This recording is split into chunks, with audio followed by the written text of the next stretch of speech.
Well, way over there, we got another Roadrunner we got to look at. But first, let's look at something that we bought with that Roadrunner and just kind of go over a couple of things.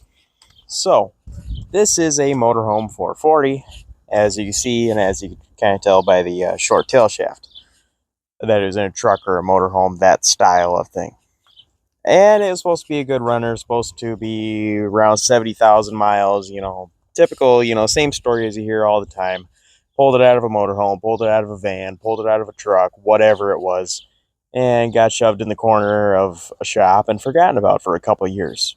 Well, yeah, that's supposed to be the story, but I did notice it is locked up a little bit, but the guy said, oh, no, that's not a big deal. It'll pop right free and it won't be a problem at all. So, I don't know if you guys are going to be able to see in there or not, but yeah, you see all the rust in there? It's not coming loose. Does that mean it's junk? Not necessarily, but that does mean that it's, far enough gone that we're not putting together the run stand like I was hoping. So that's going to come back off. We're going to get something else on there, and we are going to make this stand that Mark from Bigfoots and Mopars graciously gave me, and we're going to turn it into a run stand, but that's a different video for a different day. So, the main point of the video is to show that I know this is going to be very hard to believe for everybody, but we bought another 69 Roadrunner. It's not like we've got 7 of them or whatever they are actually is around here now. Oh, there's a cat.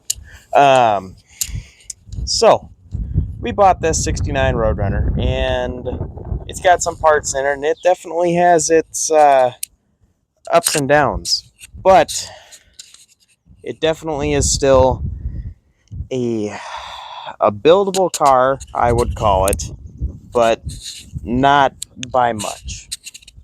So, you can kind of take a little bit of a survey of what you think as I walk around this. And sorry about the shadows and all the junk laying in the car, but we haven't attempted to unload anything yet, so it's still work in progress. So, first, we have a little bit of rust on the cowl. We have a pretty good cowl area overall.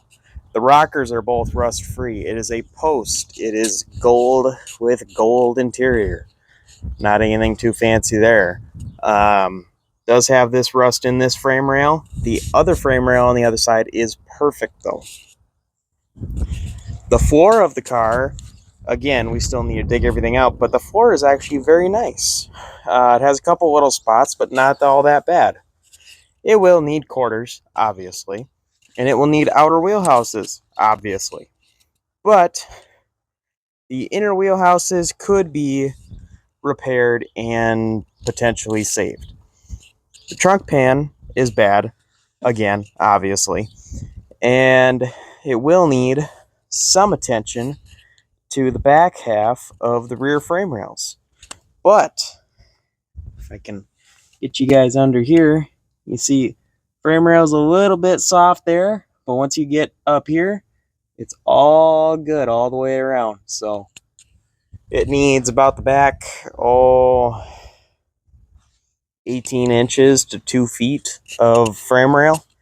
But other than that, it's pretty good actually. So that's a nice little surprise. I wasn't quite expecting it to be as solid back here, but again, it's bent up in the back. It was moved around with a tractor. It needs work.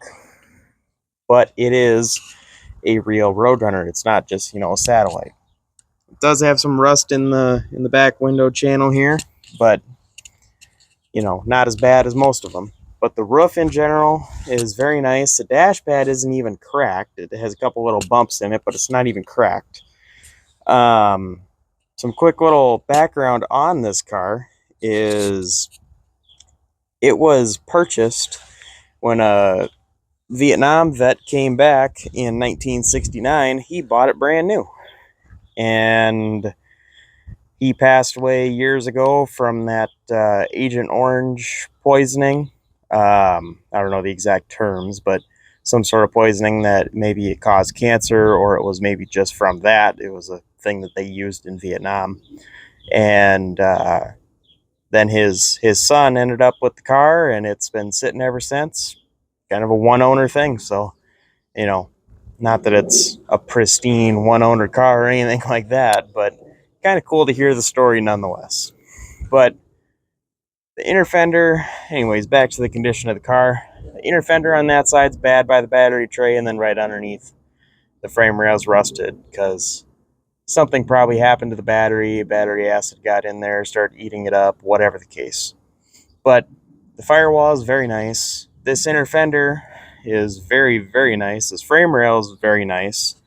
Again, the rockers are good. And the torsion bar cross member, you guys probably can't see that, but that is all good. The A-pillars are good, and it's got some trim in it, so it's rough, but it's got potential. Again, quarter panel, outer wheelhouse, but I don't know. And as far as plans for this car, there really are none. So it's a someday project unless somebody wants to buy it. So that's about it. And as far as anybody interested in buying it, I need to really inventory parts and go through some stuff, but kind of shooting from the hip, it's in the neighborhood of roughly $2,500 is what I take for it. So I mean, it's not an expensive way to start a project, but again, missing parts, needs a lot, and I do not have a title for it. So you need to go through whatever your own state's title process is.